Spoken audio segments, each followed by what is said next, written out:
Everybody, welcome back to Topic 2 of Unit 2. What we're going to do is talk about the U.S. sports space as a way to solidify the stuff I introduced in Topic 2.1 about sports space by using something with which you may be familiar, which is the way sports works or functions or operates in U.S. society. Those of you who aren't sports fans, don't panic. You're at least familiar with the kinds of things that people pay attention to. You may not like the Super Bowl or watch football on Sundays, but you're familiar with the idea that people do that activity and that people care. So that'll at least give you a basis of familiarity as we go forward. Sports space relies on a couple of ideas. So one is that the space, the room in people's hearts to care enough about a sporting endeavor to motivate them to do something else, right? That's that key to sports space. The other key is that it's finite. In other words, that there's not room for an infinite number of sports to motivate someone, or there's not room for an infinite number of sports to be in a national sports space. What there may be room for is an infinite number of sports to be in individual sports spaces. We'll look at that here in a minute. But as you move up the scale in how you want to manipulate something, say politically, economically, socially, etc., there's fewer and fewer sports that occupy people's passions broadly. So in a lot of countries, the demography, in other words, who the people are and what they look like and what their cultural touch points are, is roughly the same. And in some places, the economic base is roughly the same. And in some places, the weather is roughly the same. And some people, the geography is roughly the same. And what happens in those is that there often then is no new spaces opened, which may not make sense yet, but will in a few minutes, for a new space to emerge. So let's see what that means and whether we can make sense of that going forward. So let's take me off the screen. Take me off the screen, and here we go. So the quick review is this, that on a personal level, citywide level, local, regional, there's a great number of sports or events that are possible in that sports space. And I put two pretty unique things in American sports space that matter somewhere, but not very broadly. If you've never encountered the sport of noodling, which is hand fishing for catfish under dark, kind of murky water in the Midwest, where catfish kind of hole up back in dugout areas underneath a riverbank. It's neat, it's fascinating, it's freaky. Noodling, and there's the Okie Noodling Tournament that happens every year in Oklahoma. It's very popular. It matters there. It doesn't matter elsewhere. But here in the Palouse, we have something called the Webb Slough Racing, which is near St. John's, Washington. It's a motorized boat racing at very high speeds through a course carved out of farmland, rural Palouse farmland. That's also worth your time to look up. It's fun and popular and a little crazy, and the people who care a lot about it, it matters. It matters in St. John's, but it doesn't matter a lot of other places. These are the kinds of things that you will probably never have heard of that matter on a local or a personal or even a citywide level, regional, but it won't go past that. So when we're previewing what matters for something to be enjoyed, there's no replication necessary, right? You can enjoy your own thing. You can be into it. That's why, youths playing in local street-based sporting competition can really be something that drives their lives, but nobody cares a couple blocks over.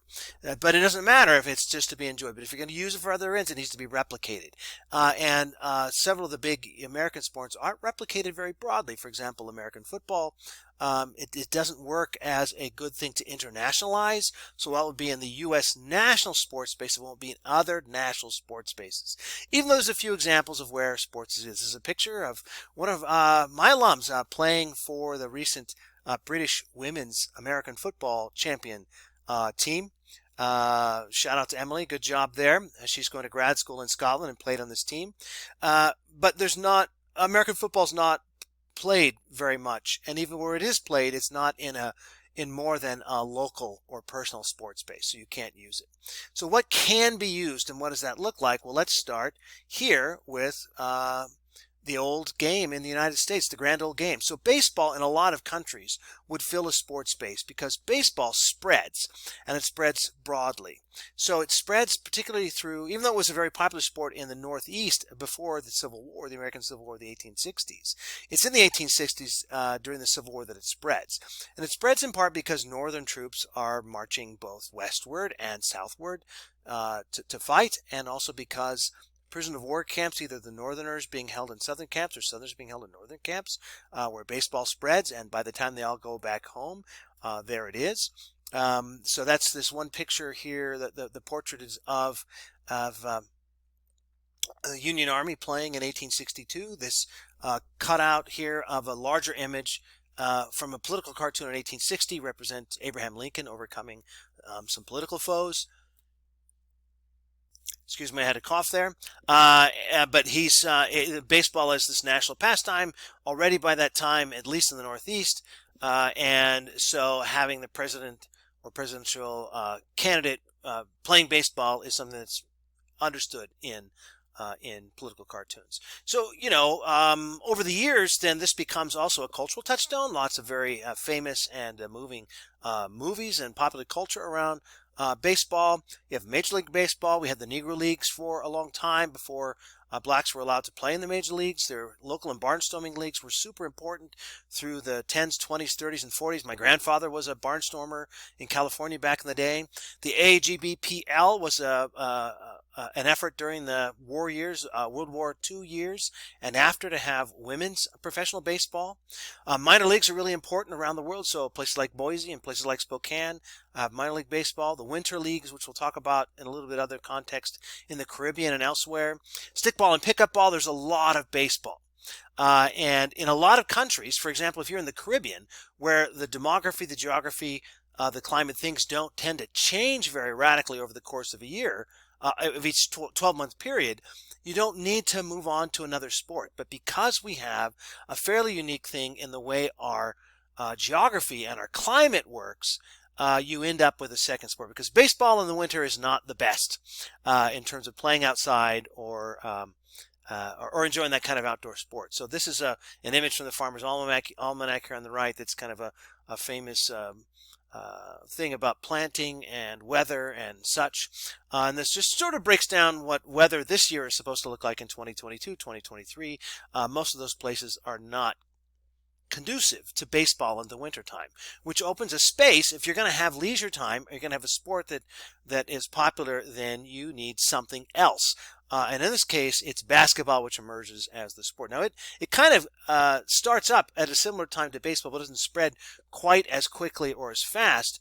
But certainly by the midpoint of the 20th century and on through today, you've got basketball as an important component of the American sports base that comes there through that area. So this image is of a couple of the classic college basketball teams. Kansas, Wilt Chamberlain there with the ball, very famous player, and North Carolina playing that. So in our case, then, it's we have a sport, we have a new space open, and we get another sport in the sports space. And we have a third unique aspect to our sports space, which comes through the colleges. Now, one thing that surprises my students in international studies as they go abroad and study at other universities is that none of the other universities really have anything akin to the sporting endeavors that our colleges and universities have in the United States. It's really just one or two universities in Canada and one or two in Mexico, and then the U.S., where this affiliation of sports with universities and colleges is significant.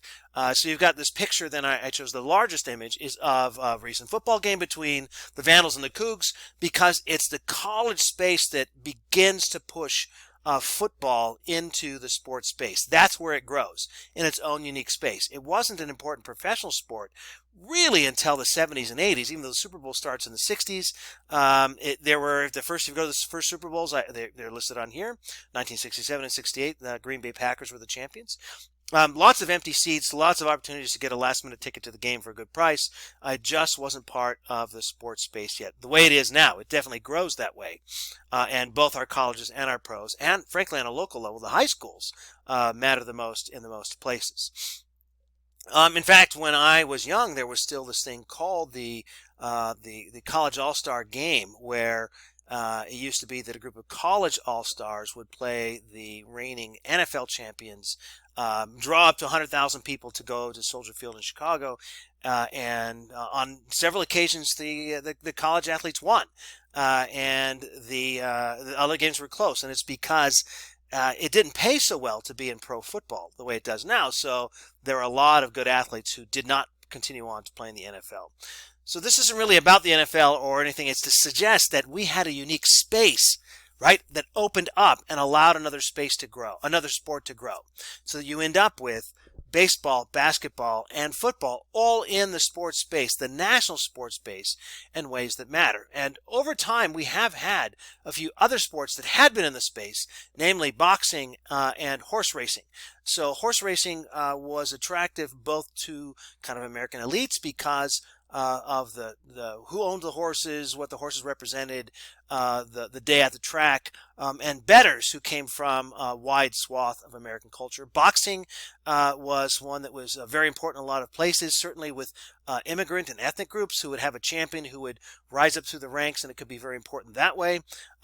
You have figures like Muhammad Ali here on the right, who we'll talk about later in the class.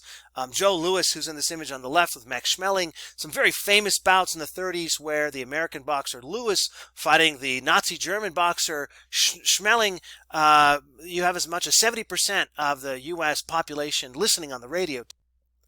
Sorry about that, had to edit a little bit. But the basic message is that the sports space may be finite, but it's not permanent. It's not permanently set. So we had a couple of sports that had been in the sports space prior to football and basketball emerging, in horse racing and boxing. You might have others in the future come in. So each of these three that are on this slide here have regional or a wide swath of popularity amongst fans of soccer, fans of hockey, fans of NASCAR racing, or even Formula One, which isn't pictured here. The sports are, it's not that they're not important to a lot of people, it's that they're not yet in national sports spaces, but they might become such.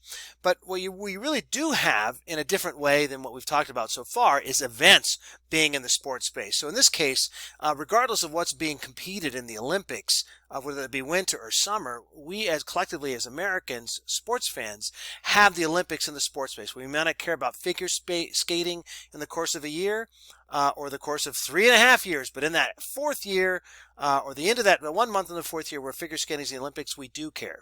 And we watch BMX biking and fencing and weightlifting and a whole kit and caboodle of other sports.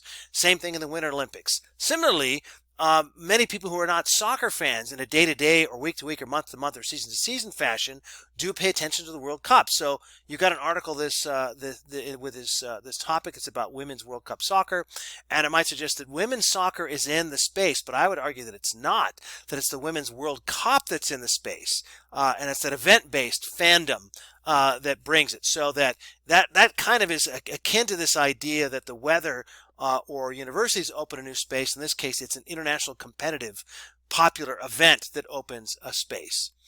You also might consider individuals, and an individual coming up in a particular sport where the sport itself, through the individual, will come to occupy a sports space for the tenure of that individual's time competing in the sport. So I got 3 examples here, and I'll start with the middle one, with his Tiger Woods in golf. So golf matters to a significant portion of American society. There's a lot of people for whom golf is in their sports space, but it isn't in the national sports space the way a lot of other things are. Sometimes the event-based is, which we mentioned in 2.1. But certainly when Tiger Woods was in his heyday, his people paid attention to golf very differently than they did before and they do after. And we're talking about more people and different people than are traditionally golf fans. So that his individual stature raises the sport up into the space for that time. And certainly golf officials and people who sponsor golf and stage events always worried about excited about the Tiger effect, worried about what happens when Tiger was no longer at that level of popularity, what would happen to their investment in the game.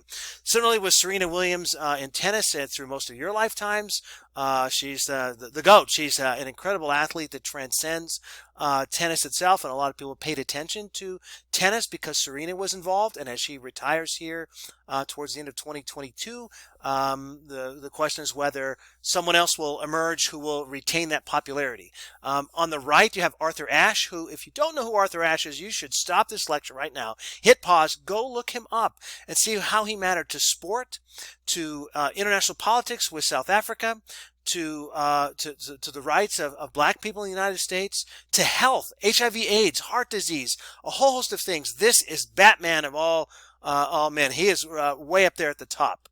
But essentially what we want to do here at the end is suggest to you that sports space in the United States is varied and can give you an idea of how it might work in other countries. In several places, only one thing matters, in others, multiples, because there's creative spaces. Hope that understands you, makes sense. Let me know.